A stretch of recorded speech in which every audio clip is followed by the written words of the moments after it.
Hi, Jesse. Colonel. I won't let anything happen to it. Okay. Colonel. Hi, how are you?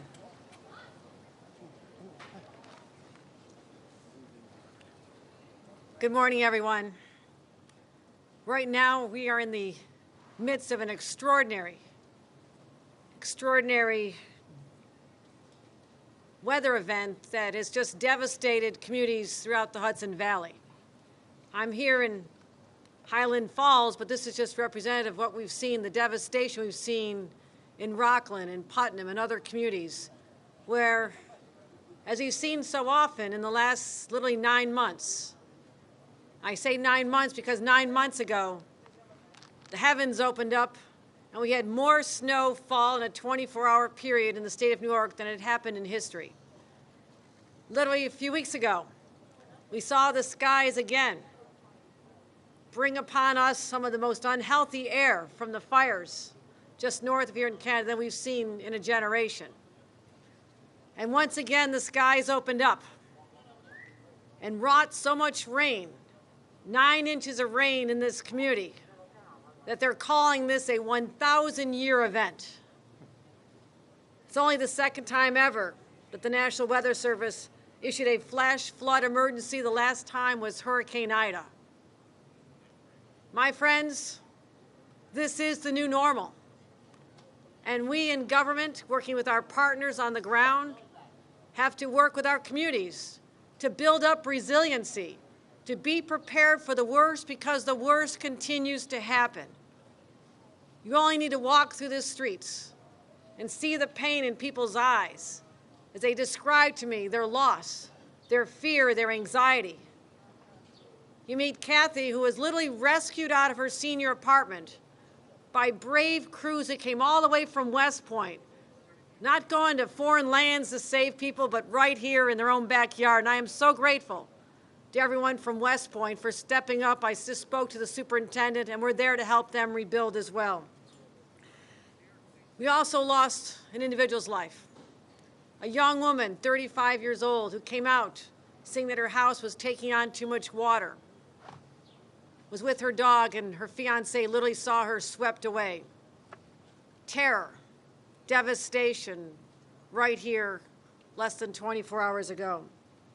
So I'm joined here by local leaders to give an update on the current situation, what we're anticipating going forward, and what residents need to do together, how we can stand up and using every bit of our power, mobilizing to fight the ravages of climate change, because again, these are unprecedented weather events that keep hitting us over and over and over again. So we must change our behavior as a planet, as a country, as a state, and in our own homes. And we're going to continue that conversation in earnest, because we have to know that we have to do everything in our power to protect our citizens. I'm joined by Orange County Executive Steve Newhouse. He's done an amazing job. I appreciate his coordination. Our teams reached out even before the first rain fell, and he was ready on the ground, and he'll describe what his teams went to, but I'm grateful to all of them. I'm grateful for our local officials here in the village of Highland Falls. The mayor has joined us, Mayor Onofrio. We also have our Town of Highland Supervisor, Bob Livesey. Our local officials, mayors, supervisors, town board members, they're really the front line when an issue like this happens, because these are their neighbors. This is where they live. Also grateful to have the strong support in this moment of need of our state senator, James Skoufis, who's joined us, and State Assemblyman Chris Ekus. Both of them are going to continue to be on the ground, providing all the resources we can make available from the state. I also want to commend the most incredible team of people who are, unfortunately, so experienced in everything from ice storms in Ulster last year to the blizzards in Buffalo to the unprecedented weather event creating unhealthy air, and again, once again, the flooding. Commissioner of Homeland Security and Emergency Services, Jackie Bray, I thank you 1,000 times over for your dedication and the training that you and your members have gone through to be able to help us respond in these times of crisis. DOT Commissioner Retramis Dominguez, again, we have been through so many battles together, and now her teams in real time are assessing literally whether or not there's roads and bridges and culverts that have been compromised, despite the fact that they may look clear for passage, and they work through the night to make sure we could bring these streets to some sense of normalcy, because people needed to get to hospitals and doctors and get to their jobs, and they worked tirelessly. And I'm grateful, but we have to make sure that before we open up all the roads, that our infrastructure is safe and sound. State police rescues, again, are legendary. Our state police, led by Superintendent Steve Nigrelli, were here on the ground. Our swiftwater rescue teams here in advance, anticipating the worst, and they were absolutely desperately needed as we saw cars swirling in our streets like this was a river. So, let's start with what we've seen, who I've spoken to. Just got off the phone with the FEMA administrator. She has offered all the help necessary, so the first step is assessment. Assess the damage, assess the monetary value of the damage so we can put in our request for FEMA assistance to help the communities have the resources they need to rebuild. Also spoke at the White House, offered assistance in any way possible just minutes ago. Majority Leader Schumer called and said, whatever is needed with infrastructure dollars to help the rebuilding, also making sure that we let West Point know that the Army Corps of Engineers can be of assistance if there's rebuilding there as well. Senator Gillibrand and I just got off the phone. She's there willing to provide any support to help with FEMA's efforts to return dollars back to our communities. So we'll be putting in all those requests, working with our local partners to make sure we have an accurate assessment of the cost and the damage done. We also are dealing with simultaneous issues right now. One is the weather looks better here, but the extreme weather is continuing north. Rain is hitting Albany. It's also hitting the Champlain area. Fortunately, the bullseye of this storm seems to be moving further east, unfortunately for the people who live in Vermont, but we're not anticipating this scale of damage in other parts of New York at this time, but that could change. Again, what we saw here, stranded passengers on Amtrak trains, more than 700 people stranded in Putnam County last night. My gratitude to the local teams on the ground to help people find shelter, get them buses. We are deploying buses to get people up to New York City, down to New York City and up to Albany during the heat of the storm. We also had thousands of workers on the ground to get the power back. I just ran into a couple that's having breakfast at Andy's restaurant. Eddie's cooking up the eggs and bacon right now. They're there because their power's out. They didn't look like they're in any hurry to go home and start messing up their own kitchen, so Eddie's going to get a lot of business here today. We might stop in afterward, but you can see his basement is absolutely flooded, but they have the lights on to make sure that people in this community have a place to go for meals because the power is out. We've been working hard with our utility crews. The key for a storm like this, when you have the advance notice, you pre-position the emergency crews.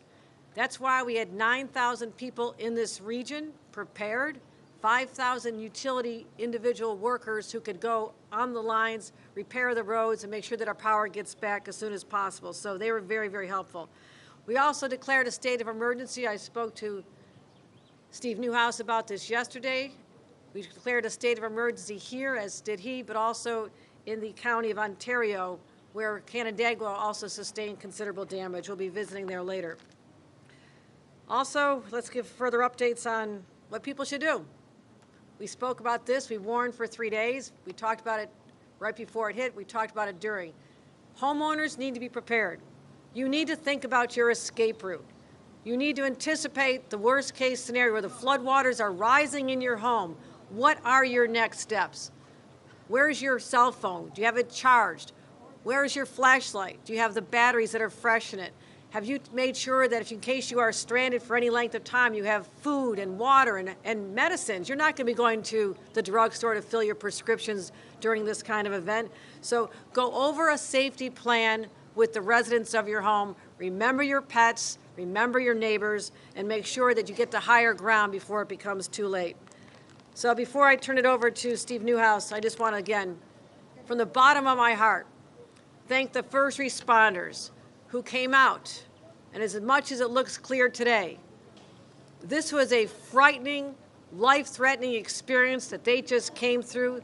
They put their training to use. They did not think about their own safety. They literally went up to cars that were swirling at risk of being washed away, and they knocked and they made sure someone was safe. They went into homes, they went into apartments, they went into businesses. They were on the ground. So from the community level on up to our state resources and our state teams, thank you. Thank you for making a dire situation. As bad as it was, it could have been far worse had we not been ready, had you not been here on the ground, and all the rescue efforts that were underway. So again, when you see the water on a street, don't assume you can drive through it. That is the number one reason people die during a storm, is because they drown in their vehicles. 2 feet of water. 2 feet of water, which doesn't seem like that much, is enough to sweep a car away, and that's exactly what was happening here just yesterday. So abandon your vehicles if that happens again. But we've seen a lot, we've been through a lot, but this community and this region is resilient. They will build back, and we'll be there with them every step of the way to make sure they have whatever is necessary to gain some sense of normalcy after this incredible shock to this region. So with that, I want to turn the opportunity to speak and address his concerns and what his teams did over the last 24, 40 hours to our County Executive, Steve Newhouse. County Executive. Thank you, Governor. The relationship and the cooperation between New York State, our governor, and Orange County and our emergency management teams has been phenomenal. I told the governor I was so impressed with the New York State Police, New York State Department of Transportation. We got the calls at Orange County 911 in early afternoon yesterday that they had significant damage in this region of the county. We immediately responded. I came on scene. Our staff went to the 911 center to start implementing how we can start sending resources. We were in constant contact, the governor and myself, Kathy Bray, Jackie Bray from the Homeland Security, Tom Scaglione, the zone commander, Pete Sergliano. I also want to mention that we also have our garrison commander, Colonel Bianacci. He has a huge responsibility here with thousands of lives that are dependent on him.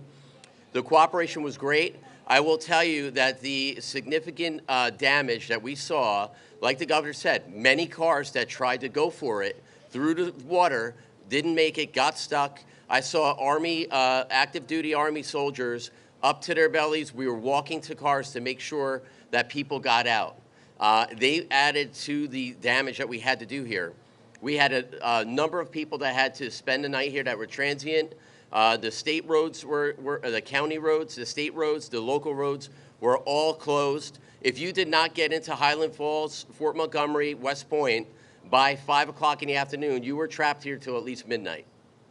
The recovery of the young lady who passed away was in the bottom, when we discovered her remains, she was in the bottom of a ravine. It was very dangerous for the first responders that had to get her out of there. Myself, County Legislator Tatel was with me. We saw the debris falling on them as they tried to get her back up to Highland where we could get her back to the medical examiner's office. I cannot emphasize the amount of work that went in by the fire department here, phenomenal, EMS, phenomenal, all our law enforcement partners, the sheriff's office. What we're gonna do now, I just wanna give you a quick road forward. The New York State Department of Transportation, as well as Orange County Department of Public Works, will be assisting the town and the village to assess their bridges to see what is passable. We'll also be assessing their bridges. We had an emergency shelter open up here a couple blocks away. I have ordered that to stay open until people stop using it. We have ordered emergency provisions to keep it stocked. In the meantime, we had been using the firehouse on 9W as our operations center.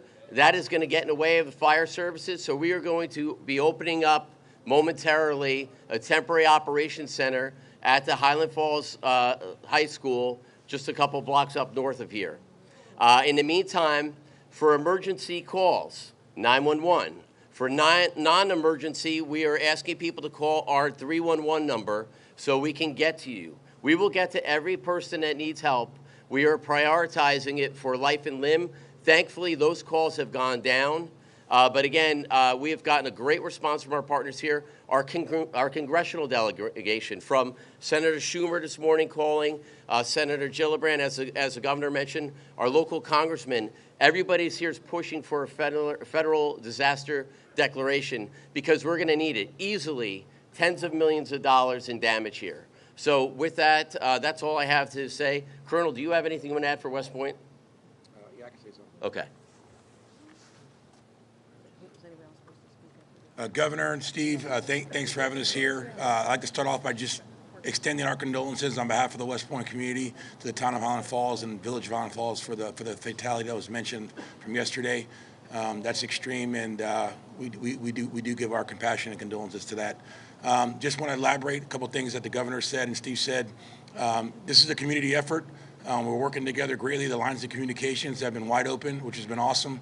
I know our fire department has done a great job out here, and the support we got from the community on post has been overwhelming. We're also in the assessment phase on post, assessing our damage as well as off post here, and we're going to work at ways we can continue to collaborate to make this job better going forward. So thank you. Thank you. Questions? Yeah. Any questions? How many calls for help in this community? You mentioned there were several water rescues. We had, this morning when I got to the 911 center, I came directly here, so I was here till late at night last night. So this morning we had, I think, over 50 that were significant, but I think that many of them were not reported. All night long, I saw the fire department going house to house and helping people. And there was cars parked in 9W in the median being abandoned, or people sitting in them. Like the governor mentioned, there was people that were trapped in their car in 3-4 feet of water that stayed in their car. Those people all needed to be rescued by EMS, police, and fire. So I think the number of calls, you probably can't even count at this point because you literally just stopped when you saw people needed help.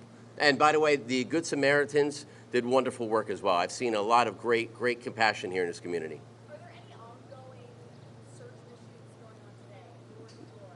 There's no search missions for missing people or anything like that. Steve, I saw your video yesterday, your emergency address. You clearly were visibly impacted and affected by what was happening in this community in your backyard. Can you talk to us a little bit about what you were feeling at that moment? I mean, there was a lot of feelings of helplessness for people. When I showed up on the scene, the police chief was there. 3 of the police cars were underwater.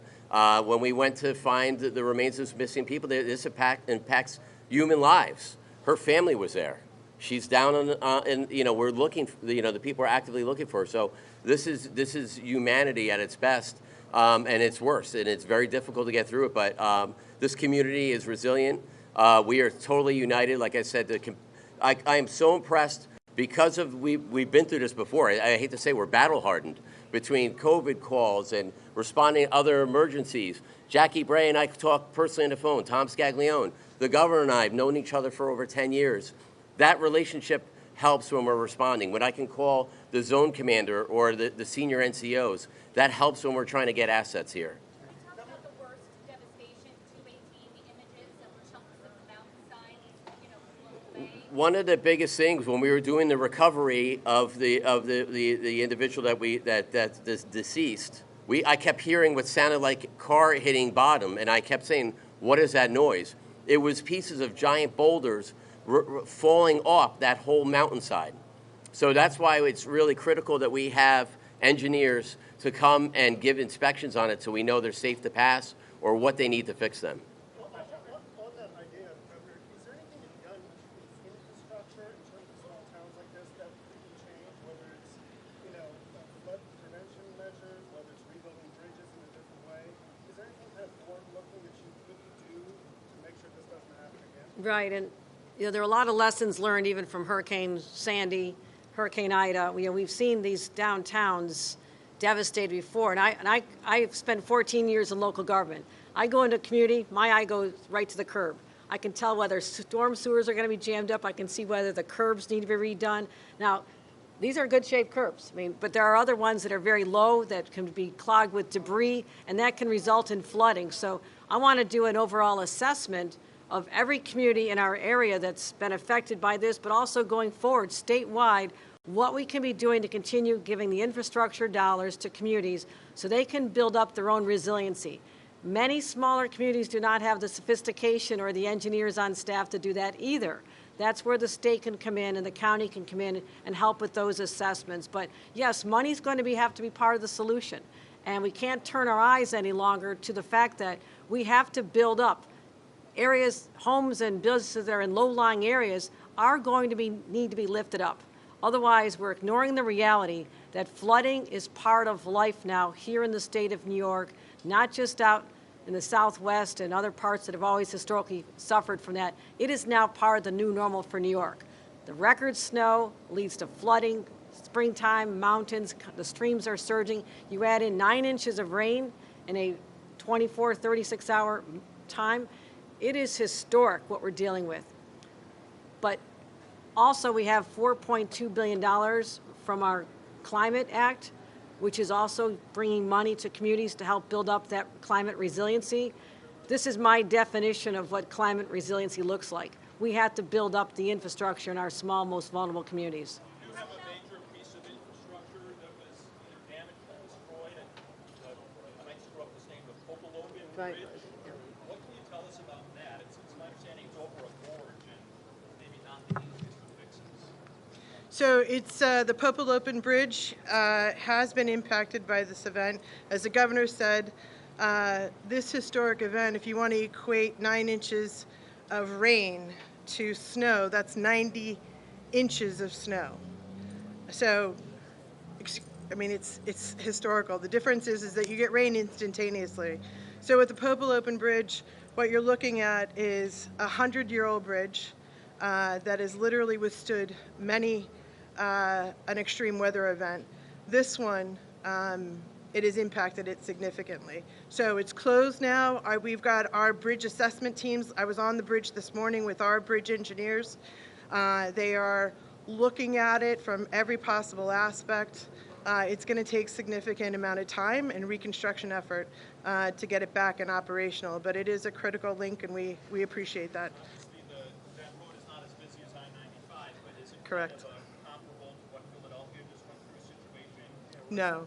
in terms of having a road that's used a lot by the locals that's It is- really going to send them on detours? It is very much used by the locals, and we're going to do everything we can to make sure that not only do we have roads in and around the area that are open and available, but we need to make sure, as was stated earlier, that not only are we thoroughly assessing the roadways and the bridges, we need to make sure that they're safe before we even look at putting them back in operation. I can tell you the Popple Open Bridge is going to take some time to actually repair. We just have just two other infrastructure things that you should be aware of. The wastewater treatment plant has been compromised. The DEC, like the governor has everybody here with us on station, fixing this, working with us to get a solution. My folks are here as well to help them get it back in operation. The CSX line is also down, about a quarter mile of it.